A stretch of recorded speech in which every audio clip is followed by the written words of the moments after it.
Mrs. Frola and Mr. Ponza, Her Son-in-Law, by Luigi Pirandello. But after all, can you imagine? Everybody may really go mad because they can't decide which of the two is the crazy one, that Mrs. Frola or that Mr. Ponza, her son-in-law. Things like this only happen in Valdana, an unlucky town that attracts every kind of eccentric outsider. She is crazy or he is crazy, there's no middle ground, one of the two must be crazy. Because what's involved is nothing less than this. No, it's better to start off explaining things in their proper order. I assure you, I'm seriously alarmed by the anxiety in which the inhabitants of Valdana have been living for 3 months, and I'm not much concerned for Mrs. Frola and Mr. Ponza, her son-in-law. Because, even if it's true that a grave misfortune has befallen them, it's no less true that one of them, at least, has had the good luck to be driven crazy by it, and the other one has aided and is continuing to aid the victim, in such a way that, I repeat, no one can manage to know for sure which of the two is really crazy, and, certainly, they couldn't have comforted each other in a better way than that. But I ask you, do you think it's nothing to keep the entire citizenry under such a nightmarish burden, knocking out all the props of their reasoning capacity so that they can no longer distinguish between illusion and reality? It's anguish, perpetual dismay. Everyone sees those two daily, looks at their faces, knows that one of the two is crazy, studies them, scrutinizes them, spies on them, and no use. Impossible to discover which of the two it is, where illusion lies, where reality lies. Naturally, there arises in each mind the pernicious suspicion that, in that case, reality counts for no more than illusion does, and that every reality may very well be an illusion, and vice versa. You think it's nothing? If I were in the governor's shoes, for the mental well-being of the inhabitants of Valdana, I wouldn't hesitate to give Mrs. Frola and Mr. Ponza, her son-in-law, their walking papers. But let's proceed in an orderly fashion. This Mr. Ponza arrived in Valdana 3 months ago as a secretary in the governor's office. He took lodgings in the new apartment house at the edge of town, the one called the Honeycomb. There, on the top floor, a tiny flat. 3 windows looking out at the countryside, high, sad windows, because the house front on that side, exposed to the north wind, facing all those pallid market gardens, although it's new, has become so deteriorated, who knows why, and 3 inner windows, on this side, facing the courtyard, which is encircled by the railing of the top gallery, divided into sections by grated partitions. Hanging from that railing, all the way up, are a large number of little baskets ready to be lowered on ropes as needed.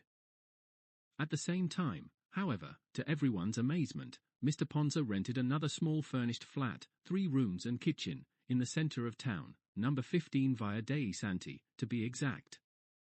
He said it was to be used by his mother-in-law, Mrs. Frola. And she did indeed arrive 5 or 6 days later, and Mr. Ponza, all alone, went to meet her at the station, took her to the apartment and left her there by herself. Now, please.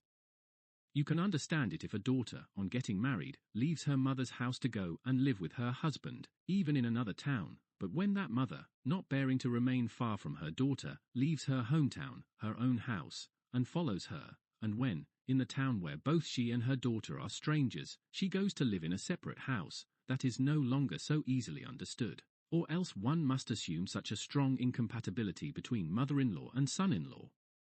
That they're all living together is impossible, even under these circumstances. Naturally, that's what people in Valdana thought at first. And certainly the one who came off the worst in everyone's opinion because of this was Mr. Ponza. When it came to Mrs. Frola, if someone granted that she might perhaps be partly to blame in this, either through a lack of indulgence or through some obstinacy or intolerance, everybody was favourably impressed by the maternal love that drew her close to her daughter, even though condemned not to be able to live by her side. A great part was played in this favouring of Mrs. Frola and in the image of Mr. Ponza that was immediately stamped on everyone's mind, namely, that he was a hard, no, a cruel man, by their physical appearance as well, it must be said. Thick-set, necklace, dark as an African, with thick, coarse hair hanging over his low forehead, dense, bristly eyebrows that meet over his nose, a big shiny moustache like a policeman's, and in his eyes, melancholy, staring, almost without any white, a violent, exasperated, barely restrained intensity, whether from sad pain or from irritation at other people's glances. It was hard to say. Mr. Ponza is certainly one whose looks don't make him readily liked or trusted. On the other hand, Mrs. Frola is a frail, pale little old lady, with elegant, very noble features and an air of melancholy, but a weightless, vague and sweet melancholy that doesn't keep her from being affable to everyone. Now, as soon as she came to town, Mrs. Frola exhibited this affability, so natural in her, and, because of that, the aversion for Mr. Ponza immediately increased in everybody's mind, because everyone clearly perceived her character as not only gentle, humble, tolerant, but also full of indulgent understanding for the wrong that her son-in-law is doing her, and also because it came to be known that Mr. Ponza is not satisfied to relegate that poor mother to a separate house, but also pushes his cruelty to the point of forbidding her to see her daughter.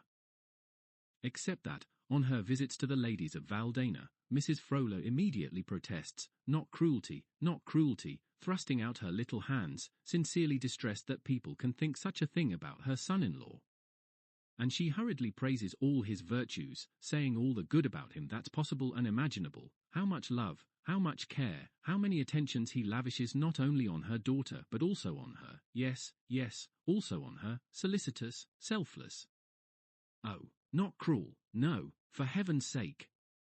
There's only this, that Mr. Ponza wants to have his wife entirely to himself, to such an extent that he wants even the love she must have for her mother, and he admits it, of course, to reach her not directly but through him, as intermediary, that's it. Yes, this may look like cruelty, but it's not, it's something else, something that she, Mrs. Frola, understands perfectly and is anguished at being unable to express. His nature, that's what, but no, perhaps a kind of illness, how to put it? My goodness, you just have to look at his eyes. At first those eyes may make a bad impression, but they say it all to anyone who can read them as she can. They speak of the sealed-up fullness of a whole world of love within him, in which his wife must live without ever leaving it for a moment, and into which no one else, not even her mother, must enter. Jealousy?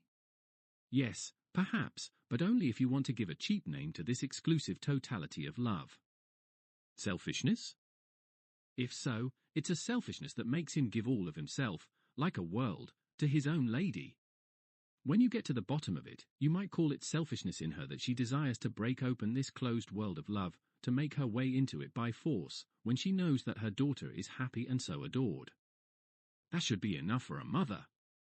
Besides, it's not at all true that she doesn't see her daughter. She sees her 2 or 3 times a day. She goes into the courtyard of the building, she rings the bell, and immediately her daughter comes to the window up there. How are you, Tildina? Fine, mother. And you? As God wishes, daughter. Send down the basket. And in the basket there's always a short note with the events of the day. There. That's enough for her. This life has been going on for 4 years now, and Mrs. Frola has already gotten used to it. Yes, she's resigned to it. And she practically no longer suffers from it. As you can easily understand, this resigned attitude of Mrs. Frola's, her saying that she has gotten used to her torment, redounds all the more to the discredit of Mr. Ponza, her son-in-law, the more that she strains herself to excuse him in that long speech of hers.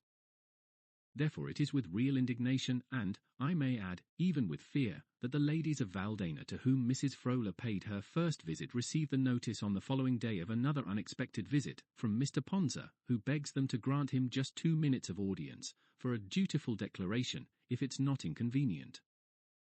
Red in the face, almost as if he were having a stroke, with his eyes harder and sadder than ever, in his hand a handkerchief whose whiteness, like that of his cuffs and shirt collar, clashes with the darkness of his skin, body hair and suit, Mr. Ponza, continually wiping away the perspiration dripping from his low forehead and stubbly, purplish cheeks, not from the heat, but from the very evident violence of the control he is exerting over himself, which also causes a trembling in his large hands with their long nails, in this parlour and in that, in front of those ladies staring at him as if in fright, first asks whether Mrs.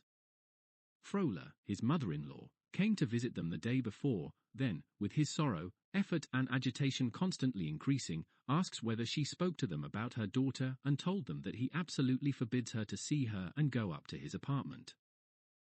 The ladies, seeing him so upset, as you may easily imagine, quickly reply that it's true. Yes, Mrs. Frola did tell them about being forbidden to see her daughter, but also said all the good about him that's possible and imaginable, to the extent of not only excusing him, but also not giving him a shred of blame for that very prohibition. Except that, instead of calming down at this reply from the ladies, Mr. Ponza gets even more upset. His eyes become harder, more staring, sadder, the big drops of sweat fall more heavily, and finally, making an even more violent effort at self-control, he comes to his dutiful declaration. Which is simply this, that Mrs. Frola, poor woman, doesn't look it, but she's crazy. Yes, she's been crazy for 4 years. And her madness takes this very form at her belief that he refuses to allow her to see her daughter. What daughter? She's dead. Her daughter died 4 years ago, and it was precisely from her grief at that death that Mrs. Frola went mad. Yes, and it's a good thing she went mad, because for her, madness was the release from her desperate sorrow. Naturally, she could only escape it in this manner, namely, by believing that it wasn't true her daughter had died, and that instead it's he, her son-in-law, who won't let her see her any more. Purely out of a duty of charity toward an unhappy creature, he, Mr. Ponza, has for 4 years, at the cost of many serious sacrifices, been humouring that pathetic delusion. At an expense beyond his means, he maintains 2 households, one for him and one for her, and he makes his second wife, who by good luck is charitably willing to go along, humour that delusion, too. But charity, duty, look, they can go only so far. In his capacity as a civil servant as well, Mr. Ponza can't permit the people in town to think such a cruel and improbable thing about him, namely, that out of jealousy or any other reason, he forbids a poor mother to see her own daughter. After this declaration, Mr. Ponza makes a bow to those bewildered ladies, and leaves. But this bewilderment of the ladies doesn't even have the time to diminish a little, when there appears Mrs. Frola again with her gentle air of vague melancholy, asking forgiveness if, on her account, the kind ladies were somewhat frightened by the visit of Mr. Ponza, her son-in-law. And Mrs. Frola, with the greatest simplicity and naturalness in the world, declares in her turn, but in strict confidence, for heaven's sake. Because Mr. Ponza is a civil servant, and for that very reason she refrained from saying this the first time. Yes, because this could seriously damage his career. Mr. Ponza, poor man, an excellent, irreproachable secretary at the governor's office, perfect, precise in all his actions, in all his thoughts, full of so many good qualities. Mr. Ponza, poor man, in this matter alone is no longer in his right mind. There you have it, the crazy one is he, poor man, and his madness takes this very form, his belief that his wife died 4 years ago, and his going around saying that the crazy one is she, Mrs. Frola, who believes her daughter is still alive.